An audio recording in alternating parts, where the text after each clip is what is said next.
Hello, good morning students. तो पिछले class में हम लोगों ने अध्याय 4 बीजीय व्यंजकों का गुणा एवं भाग पढ़ लिए थे, यानी कि अध्याय 4 कंप्लीट हो गया था। तो आज हम लोग अध्याय 5 यानी कि नया अध्याय 5 वृत्त एवं उसके अवयव स्टार्ट करेंगे। तो चलिए करते हैं वृत्त एवं उसके अवयव, यानी कि नया अध्याय स्टार्ट करते हैं। तो आइए इसमें देखते हैं कि वृत्त क्या होता है और उसके अवयव कौन कौन से हैं या उनके अवयव क्या हैं। तो चलिए देखते हैं, पहले वृत्त को समझते हैं। तो वैसे तो आप लोगों ने वृत्त एवं उसके अवयव को पिछले क्लासों में पढ़ा ही होगा, लेकिन यहाँ पर फिर से एक बार हम लोग पढ़ते हैं वृत्त एवं उसके अवयव को। तो चलिए देखते हैं कि वृत्त क्या होता है।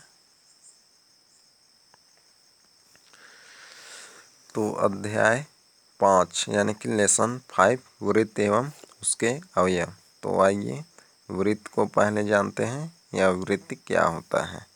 तो वृत्त उन सभी बिंदुओं का समूह जो तल में एक नियत बिंदु से समान दूरी पर स्थित हो तथा एक बंद आकृति बनाता हो वृत्त कहलाता है, तथा नियत बिंदु को उस वृत्त का केंद्र कहते हैं। तो वृत्त क्या है? वृत्त उन सभी बिंदुओं का समूह जो तल मतलब समतल हो, जैसे कागज हो, ब्लैक बोर्ड हो, यानी कि समतल होना चाहिए सतह। तो उसमें एक नियत बिंदु अर्थात एक निश्चित बिंदु जो इधर उधर ना हो, से समान दूरी मतलब निश्चित दूरी पर स्थित हो तथा एक बंद आकृति बनाता हो वृत्त कहलाता है, तथा नियत बिंदु को उस वृत्त का केंद्र कहते हैं। जैसे एक नियत बिंदु मैं यहाँ ले रहा हूँ, ये हम लोग का कागज का तल है यानी कि समतल है।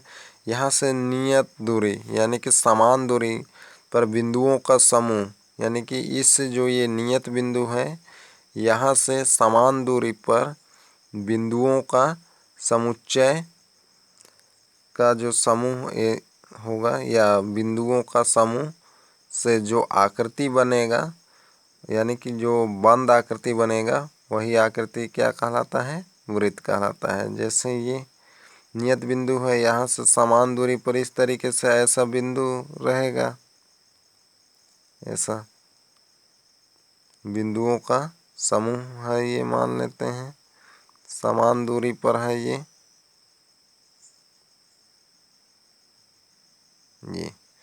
तो इस तरीके से क्या बन गया, हम लोग को एक आकृति बना। तो यह जो बंद आकृति है यही क्या है? वृत्त है। तो ये इतने पास होते हैं बिंदु कि हम लोगों को एक वक्राकार मार्ग दिखाई देने लगता है। जैसे ये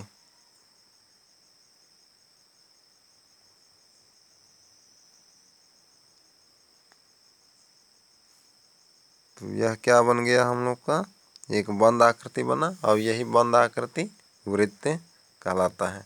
तो अब समझ गए होंगे। तो वृत्त क्या है? वृत्त उन बिंदुओं का समूह जो तल पर एक नियत बिंदु से समान दूरी पर स्थित हो तथा एक बंद आकृति बनाता हो वृत्त कहलाता है, तथा जो नियत बिंदु रहता है यानी कि नियत बिंदु को उस वृत्त का केंद्र कहते हैं।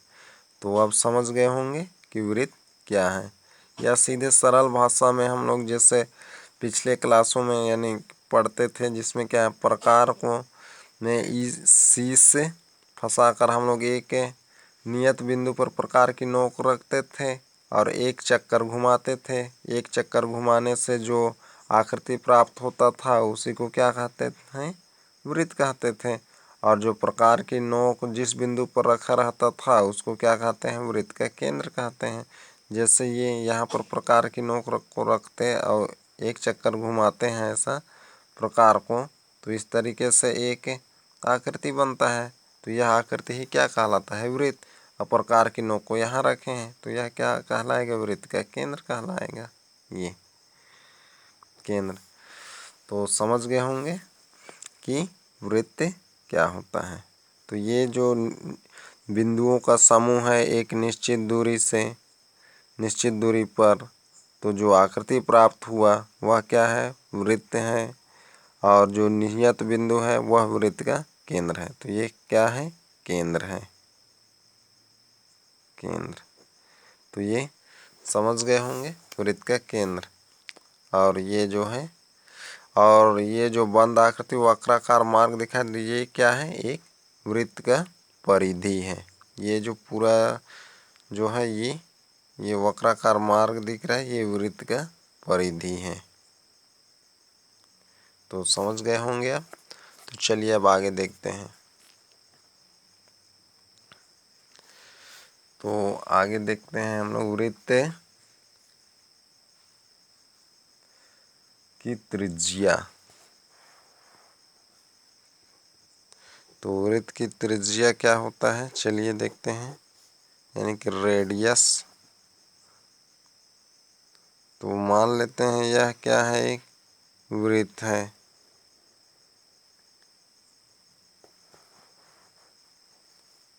वृत्त है। तो वृत्त के केंद्र, अब केंद्र तो समझ गए होंगे कि वृत्त का जो नियत बिंदु रहता है वह क्या कहलाता है? केंद्र, यानी कि मध्य, यानी कि जो ये वक्राकार मार्ग है इसका जो मध्य बिंदु ही क्या कहलाता है? वृत्त का केंद्र कहलाता है। तो केंद्र से जो परिधि के बीच की दूरी को क्या कहते हैं? त्रिज्या। ये केंद्र है। अब ये वक्राकार मार्ग क्या है? हम लोग का परिधि है। तो यहाँ से परिधि की दूरी, यानी कि ये मान लेते हैं, इसको O मान लेते हैं केंद्र को, और ये परिधि की कोई भी बिंदु, तो यह परिधि क्या है? बिंदुओं का समुच्चय था। अब यह इतना पास आ गया है कि जो बिंदु था वह इतना पास आ गया है कि हम लोग को एक वृत्ताकार मार्ग के रूप में दिखाई दे रहा है। तो ये जो नियत बिंदु, यानी कि वृत्त के केंद्र से परिधि तक की दूरी को क्या कहते हैं? वृत्त की त्रिज्या कहते हैं। तो यह क्या है हम लोग का? वृत्त का त्रिज्या। त्रिज्या तो समझ गए होंगे कि त्रिज्या क्या है? वृत्त। तो वृत्त के केंद्र से परिधि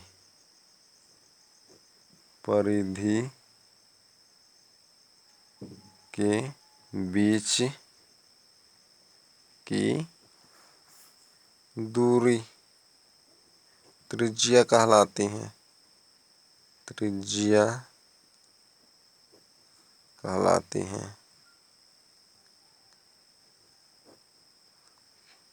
त्रिज्या कहलाती है।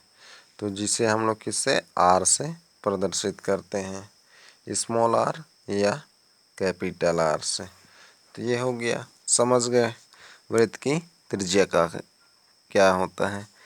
यानी कि वृत्त की त्रिज्या क्या है? वृत्त के केंद्र से, ये वृत्त का केंद्र है, यहाँ से वृत्त की परिधि की जो ये दूरी है इसी को क्या कहेंगे? वृत्त की त्रिज्या कहेंगे।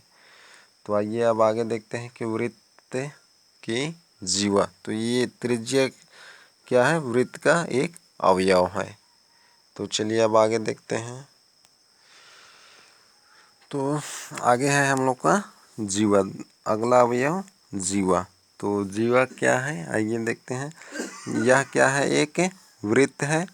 तो वृत्त के परिधि के दो बिंदुओं को मिलाने से जो रेखाखंड मिलेगा उस रेखाखंड को ही क्या कहेंगे? वृत्त की जीवा। तो जैसे ये क्या है, एक वृत्त है जिसका केंद्र O है, तो ये O है। तो परिधि के दो बिंदु, यानी कि मान लेते हैं परिधि पर दो बिंदु हम लोग का A और B है। तो ये दो बिंदु है परिधि पर, तो इन दोनों बिंदु को अगर मिला दें हम लोग इस तरीके से, तो हम लोग को एक रेखाखंड प्राप्त हुआ। रेखाखंड क्या प्राप्त हुआ, AB प्राप्त हुआ। तो यही रेखाखंड AB ही क्या कहलाएगा हम लोग का, जीवा। यानी कि वृत्त के परिधि के दो बिंदुओं को मिलाने पर जो रेखाखंड प्राप्त होता है, उस रेखाखंड को ही वृत्त की जीवा कहते हैं। तो वृत्त की जीवा क्या है, वृत्त के परिधि के दो बिंदुओं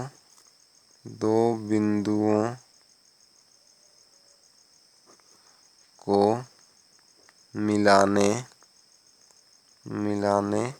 वाली रेखाखंड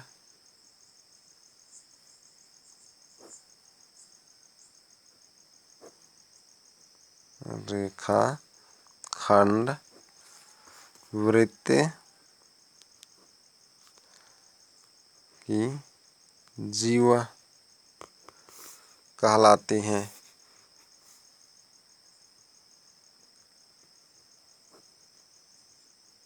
तो समझ गए होंगे वृत्त की जीवा क्या है। वृत्त के परिधि के दो बिंदुओं को मिलाने वाली रेखाखंड वृत्त की जीवा कहलाती है। तो ये वृत्त था, और ये जो वक्राकार मार्ग है यह क्या है, वृत्त की परिधि है जिस पर दो बिंदु A और B है। तो इनको मिला देने से जो रेखाखंड प्राप्त हुआ, यही रेखाखंड क्या है, वृत्त की जीवा है। तो ये समझ गए होंगे वृत्त की जीवा क्या होता है। आगे देखते हैं व्यास।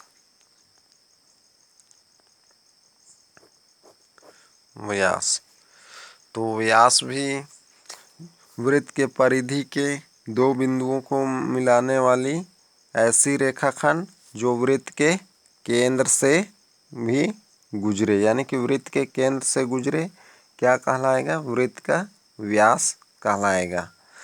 और वृत्त में त्रिज्या, व्यास और जीवा अनंत होता है, क्योंकि जो ये वृत्त है, ये परिधि जो बना हुआ है, ये अनंत बिंदुओं का समुच्चय होता है। तो इसलिए क्या होगा, वृत्त में त्रिज्या, व्यास और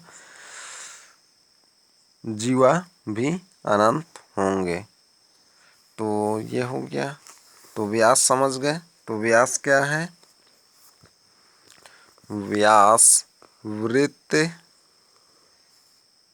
के परिधि के दो बिंदुओं को मिलाने वाली ऐसी रेखाखंड जो वृत्त के केंद्र से भी गुजरे। तो ये क्या है, वृत्त का केंद्र है, ये एक वृत्त है और जिसका केंद्र ये है O।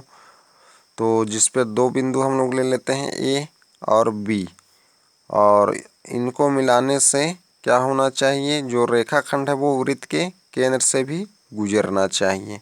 तो यह क्या हो जाता है, हम लोग का जीवा हो जाता है। यानी कि व्यास।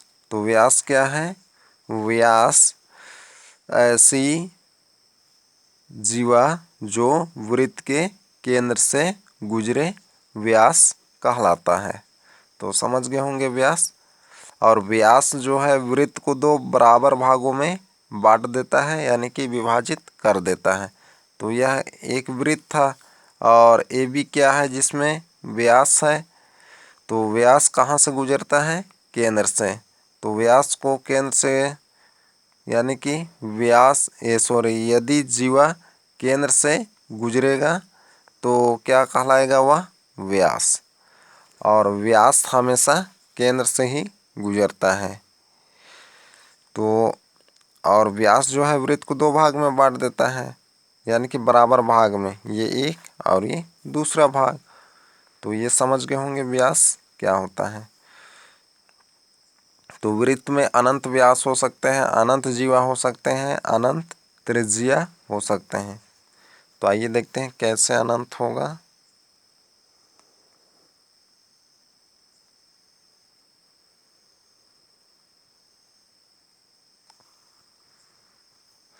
तो जैसे ये मान लेते हैं वृत्त का केंद्र है, तो पहले त्रिज्या को देखते हैं कि त्रिज्या वृत्त में कितने त्रिज्याएं हो सकती हैं। तो वृत्त में अनंत त्रिज्याएं हो सकती हैं। जैसे ये जो है क्या है, छोटे छोटे बिंदुओं का समुच्चय है, यानी कि अनंत बिंदुओं का समुच्चय। कहाँ से? निश्चित दूरी ओ से। तो त्रिज्या क्या होता है? वृत्त से लेकर परिधि के बीच की दूरी त्रिज्या है। तो परिधि पर मान लेते हैं कोई बिंदु है ए, तो यहाँ से इसको मिला दिए तो क्या मिल गया हम लोग को? एक त्रिज्या मिल गया, मान लेते हैं R1 मिला।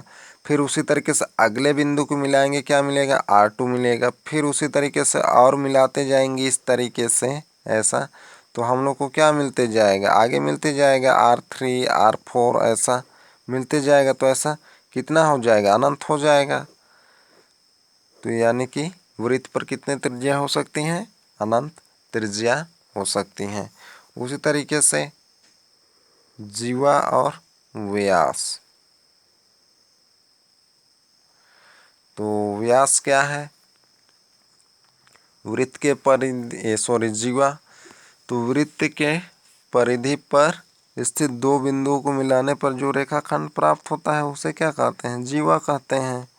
तो जैसे ये दो बिंदु ए और बी है, तो इसको मिलाए तो क्या एक रेखाखंड मिला, तो यही रेखाखंड क्या कहलाता है? जीवा। और उसी तरीके से दो बिंदु को मिलाएंगे, यहाँ से ऐसा, इस तरीके से ऐसा मिलाते जाएंगे तो क्या होगा? ये जीवा मिल रहा है हम लोग को। तो यानी कि इस तरीके से अनंत जीवा हो सकती हैं। और व्यास भी क्या होता है? अनंत होता है। जैसे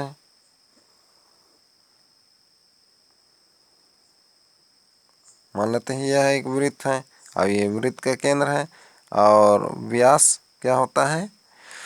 वृत्त के परिधि के दो बिंदुओं को मिलाने वाले ऐसा रेखाखंड, यानी कि ऐसे रेखाखंड जो वृत्त के केंद्र से भी गुजरे। तो ये दो बिंदु है ए और बी वृत्त की परिधि पर। अब ये कहाँ से गुजरना चाहिए? केंद्र से। तो केंद्र से गुजर रहा है, तो यह क्या है? एक व्यास है। और व्यास को हम लोग एक जीवा भी कह सकते हैं। तो इसमें और उसी तरीके से ऐसा ये इस तरीके से गुजर सकता है। तो ये भी क्या है? हम लोग का व्यास है ये। यानी कि वृत्त में कितने व्यास हो सकते हैं? अनंत व्यास हो सकते हैं। जैसे A B C D E F ऐसा अनंत हो सकते हैं। यानी कि वृत्त में अनंत त्रिज्या, अनंत जीवा और अनंत व्यास होता है। और वृत्त का जो सबसे बड़ा जीवा कौन होता है, वह कौन सा है? व्यास। तो वृत्त के सबसे बड़े जीवा कौन सी है? व्यास है। तो ये व्यास है। व्यास को हम लोग जीवा भी कह सकते हैं, लेकिन जीवा को व्यास नहीं कह सकते हैं, क्योंकि जीवा जो है वह जरूरी नहीं है कि वृत्त के केंद्र से ही गुजरे। और व्यास के लिए क्या है? जरूरी होता है कि वह केंद्र से ही गुजरना चाहिए। तो उसी को क्या कहेंगे हम लोग? व्यास कहेंगे। तो ये समझ गए होंगे कि जीवा और व्यास क्या होता है। तो जीवा क्या होता है? वृत्त के परिधि पर दो बिंदुओं को मिलाने पर जो रेखाखंड प्राप्त होता है उसे जीवा कहते हैं। और व्यास क्या है? ऐसी जीवा जो वृत्त के केंद्र से गुजरे, तो वह जीवा व्यास कहलाती हैं। और व्यास वृत्त की सबसे बड़ी जीवा होती है। और व्यास वृत्त को दो बराबर भागों में विभक्त यानी कि बांट देता है। जैसे यहाँ पर अभी हम लोग देखिए, ये दो बराबर भाग में बांट दिया था, तो ये समझ गए। और जो ये प्रत्येक जो बराबर भाग प्राप्त हुआ, यानी कि दो भाग प्राप्त हुआ, तो यह क्या कहलाएगा? अर्धवृत्त। यानी कि वृत्त का आधा है, तो इसलिए क्या कहलाएगा? अर्धवृत्त कहलाएगा। तो आइए अब आगे देखते हैं। आगे है हम लोग का वृत्त का चाप। तो आइए समझते हैं चाप को। जैसे मान लेते हैं ये इस तरीके से एक वृत्त है, यह क्या है, एक वृत्त है। तो वृत्त जो ये वक्राकार मार्ग प्राप्त हुआ ये उसका परिधि हो गया, और जो ये बीच का बिंदु होगा यह क्या होगा, वृत्त का केंद्र होगा। तो इस वृत्त में हम लोग दो बिंदु ले लेते हैं, ए और बी ले लेते हैं। तो दो बिंदु क्या ले लिए हम लोग, ए और बी ले लिए, और ये दो बिंदु कहाँ है, वृत्त के परिधि पर है। तो वृत्त क्या हो गया, दो भाग में बट गया, एक भाग ये ए से लेकर बी तक ये, और दूसरा भाग फिर इधर का यानी कि बी से लेकर ए तक। तो दो भाग प्राप्त हुए, जिसमें वृत्त के परिधि पर हम लोग को छोटा भाग कौन सा है, ए भी छोटा है, और बी से लेकर इधर यानी कि ये क्या है हम लोग का बड़ा भाग है। तो यानी कि वृत्त के परिधि पर दो बिंदुओं स्थित हैं, ए और बी। तो इन्हीं दो बिंदुओं के बीच की जो दूरी है ये, तो यही क्या कहलाता है, वृत्त का चाप कहलाता है। यानी कि वृत्त के परिधि पर दो बिंदुओं का जो वक्राकार मार्ग का जो भाग होगा वही क्या कहलाएगा, वृत्त का चाप कहलाएगा। तो ये समझ गए होंगे। तो इसमें दो भाग प्राप्त हुए हैं, एक भाग ए एम बी और दूसरा भाग क्या है, बी एन ए। तो बी एन ए, तो ये छोटा भाग है, तो इसलिए इसको क्या कहेंगे, लघु चाप कहेंगे। तो लघु चाप, लघु चाप, तो लघु चाप कौन सा है, ए एम बी। तो ये क्या है, छोटा है, इसलिए छोटा को क्या कहते हैं, लघु का भी कहते हैं। तो इसलिए क्या हो गया, लघु चाप। तो इसको हम लोग इस तरीके से भी लिख सकते हैं, ए एम बी। अगर इसके ऊपर ऐसा अर्धवृत्त यानी कि इस तरीके से चिन्ह बना हो तो इसको क्या कहेंगे, चाप। तो इसको क्या पढ़ेंगे, चाप, चाप ए एम बी। तो ये क्या है, लघु चाप है। उसी तरीके से इधर ये जो बड़ा भाग प्राप्त हुआ है तो ये क्या कहलाएगा, बी एन ए। तो चाप क्या है, बी एन ए। तो ये समझ गए होंगे कि वृत्त में चाप किसे कहते हैं। तो चाप क्या है, वृत्त के परिधि पर स्थित दो बिंदुओं के वक्राकार मार्ग में जो दूरी होगा वह क्या कहलाएगा, वृत्त का चाप कहलाएगा। तो एक बार फिर से बता रहा हूँ, वृत्त का चाप क्या है, वृत्त के परिधि पर स्थित दो बिंदुओं का जो भाग प्राप्त होगा या दो बिंदुओं के बीच की दूरी ही क्या कहलाता है, चाप कहलाता है। तो आइए अब आगे देखते हैं वृत्त खंड।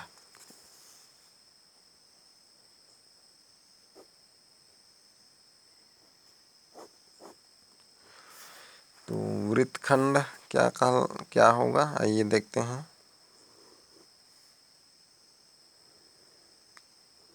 तो इस तरीके से आप लोग अच्छे से प्रकार की सहायता से बना लेंगे। तो मान लेते हैं यह एक वृत्त है, तो जिस पर दो बिंदु ले लेते हैं हम लोग, यानी कि परिधि पर दो बिंदु ए और बी ले लिए और इसको यहाँ से ऐसा मिला देते हैं। अब मिला देने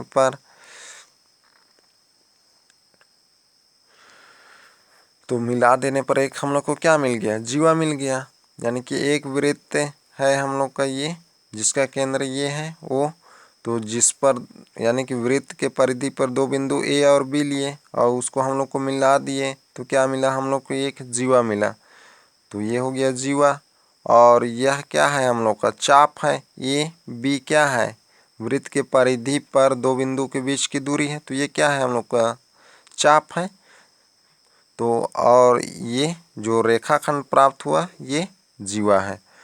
तो जीवा और चाप के बीच का जो भाग प्राप्त हुआ, यानी कि बीच का जो भाग है ये रेखाखंड है, और ये चाप है, इसका बीच का भाग क्या है, ये।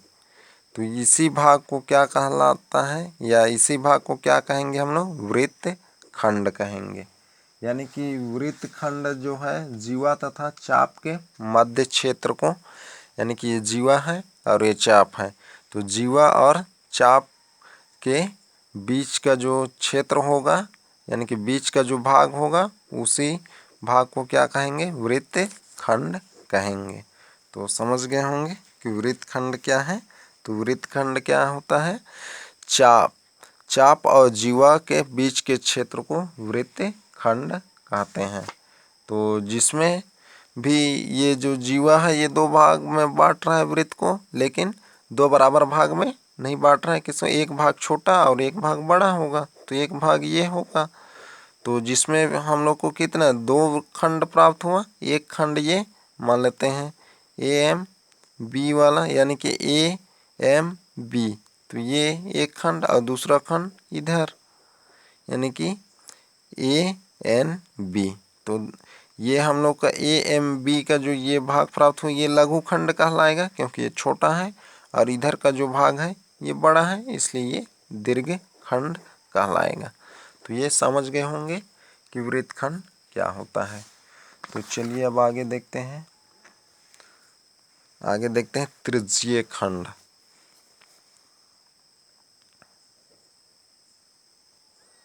त्रिज्यीय खंड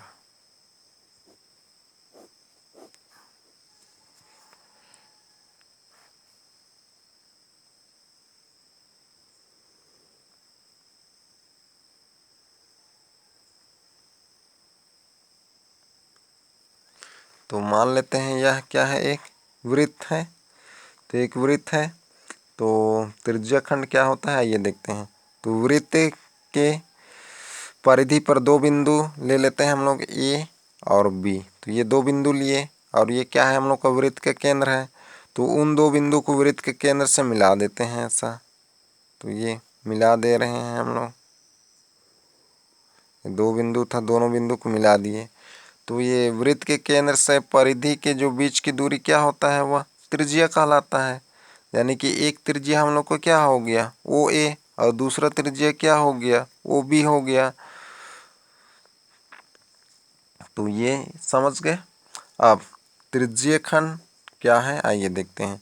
तो वृत्त के केंद्र से परिधि के 2 बिंदुओं को मिलाने पर जो इन दोनों त्रिज्या और ये चाप, यानी कि AB चाप के जो बीच का जो क्षेत्र है ये, तो इसी को हम लोग क्या कहेंगे?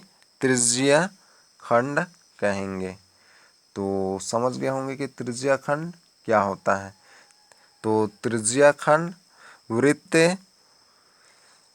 के 2 त्रिज्याओं और उन 2 बिंदुओं, यानी कि जो वृत्त के परिधि पर हम लोग 2 बिंदु लिए थे A और B, और उनको हम लोग O से मिला दिए थे, तो हम लोग को एक त्रिज्या OA और OB मिला था। तो इन 2 त्रिज्या और ये जो हम लोग को वृत्त के परिधि पर जो ये चाप प्राप्त हुआ है, इन चाप और ये 2 त्रिज्याओं के बीच के जो भाग है इसी को त्रिज्यीय खंड कहेंगे। यानी कि चाप AB के सिरों को O से मिलाने पर जो भाग प्राप्त होगा वही भाग त्रिज्यीय खंड कहलाएगा। तो ये क्या है? चाप AB था, तो इनके सिरे कौन है? A और B है। इसको कहाँ से मिला दिए हैं? O से। तो O से मिला देने पर जो खंड प्राप्त होगा वही खंड क्या कहलाएगा? त्रिज्यीय खंड कहलाता है। तो ये समझ गए त्रिज्यीय खंड क्या होता है। तो हम लोग क्या क्या पढ़े? वृत्त पढ़े, वृत्त में त्रिज्या, फिर वृत्त में चाप, केंद्र, जीवा, वृत्तखंड और त्रिज्यीय खंड। तो ये समझ गए होंगे। तो ये आप लोगों का यानी कि वृत्त में उसके अवयव था। तो चलिए आगे देखते हैं। फिर से मैं एक बार संक्षेप में बताता हूँ। तो वृत्त का केंद्र वृत्त क्या होता है? वृत्त एक समतल पर एक नियत बिंदु से समान दूरी पर स्थित बिंदुओं का समुच्चय से जो आकृति प्राप्त होता है वह क्या कहलाता है? वृत्त कहलाता है। तो ये नियत बिंदु O था, तो यहाँ से निश्चित दूरी पर ये क्या है? बिंदुओं का समुच्चय है। तो इन बिंदु के समुच्चय से जो आकृति प्राप्त हुआ यानी कि ये आकृति हम लोग को क्या कहलाएगा, वृत्त कहलाएगा। और ये नियत बिंदु क्या है, हम लोग का केंद्र है, यानी कि वृत्त का केंद्र है। और केंद्र से लेकर अब ये जो निश्चित बिंदु का जो समुच्चय से वक्राकार मार्ग प्राप्त हुआ है, इस वक्राकार मार्ग को क्या कहेंगे, वृत्त की परिधि कहेंगे। अब आइए देखते हैं त्रिज्या। तो वृत्त के केंद्र से लेकर परिधि के बीच की दूरी, यानी कि ये दूरी क्या कहलाएगा, हम लोग का त्रिज्या कहलाएगा। और व्यास, व्यास क्या होगा, वृत्त की ये जो परिधि है इसमें क्या है, दो बिंदु, यानी कि वृत्त के परिधि के दो बिंदु को मिलाने वाली ऐसे रेखाखंड जो वृत्त के केंद्र से गुजरे, यानी कि ये केंद्र से गुजर रहा है, तो ये हम लोग का क्या कहलाएगा, व्यास। तो व्यास कौन कहलाएगा, A B, A O B क्या है, व्यास। और जीवा कौन सा है, वृत्त के परिधि पर स्थित दो बिंदु को मिलाने वाली जो रेखाखंड होगा उसे व्यास कहेंगे। ये सी डी क्या होगा, व्यास होगा। तो व्यास को जीवा होगा ये। तो जीवा के लिए जरूरी नहीं है कि वह केंद्र से गुजरे, लेकिन व्यास है वो केंद्र से अवश्य गुजरना चाहिए। तो ये हो गया। तो और क्या पढ़े थे हम लोग, चाप। तो चाप क्या होता है, चाप जो है वृत्त के परिधि पर दो बिंदुओं के जो बीच की दूरी होता है वह वृत्त का चाप होता है। तो ये वृत्त की परिधि है, इसके दो बिंदु सी और डी हैं, तो यह क्या है, वृत्त का चाप है। और तो आगे जो पढ़े उसको एक बार आप लोग अच्छे से देख लेंगे। तो आज का क्लास यही तक, अगले क्लास में फिर मिलते हैं। तो ओके, बाय।